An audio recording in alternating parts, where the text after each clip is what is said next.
మనిషికి సంఘంలో గౌరవం ఏర్పడాలంటే 5 విషయాలు గుర్తుపెట్టుకోవాలి. 1 వస్త్రం, 2 వపుష్షు, 3 వాక్కు, 4 విద్య, 5 వినయం, 5 వకారాలే, 5 వీస్.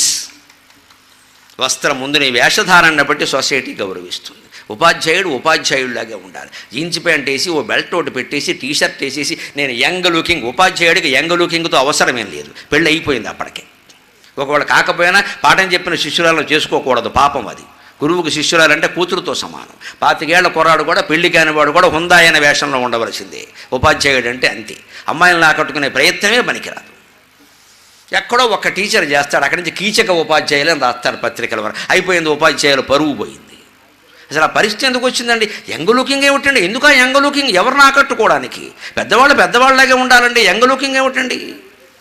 80 ఏళ్ల వాడిని ఎవడైనా చూసి మార్నింగ్ వాక్ చేస్తుంటే మీరు ఇంకా 20 ఏళ్ల వాళ్ళ ఉన్నారంటే గోమే కొడతాను ఎప్పుడు అనకని చెప్పాలమ్మా, వాడే మహాయోగి.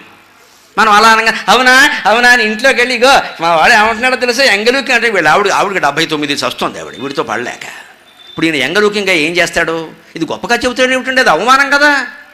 20 ఏళ్ల వాడిని 60 ఏళ్ల వాడు అంటే అవమానమైనప్పుడు 60 ఏళ్ల వాడిని 20 ఏళ్ల వాడిని అంటే కూడా అవమానమే కదా. ఆ ఊరికి ఈ ఊరు ఎంత దూరమో ఈ ఊరికి ఆ ఊరు అంతే దూరం కదా. మన బుద్ధి మారింది. కానీ మనకి వృద్ధాప్యం నచ్చదు, మరణం కుదరదు. ఎప్పుడు యంగ్ లుకింగ్, ఎప్పుడు బుకింగ్లు ఉండాలి ఇక్కడ.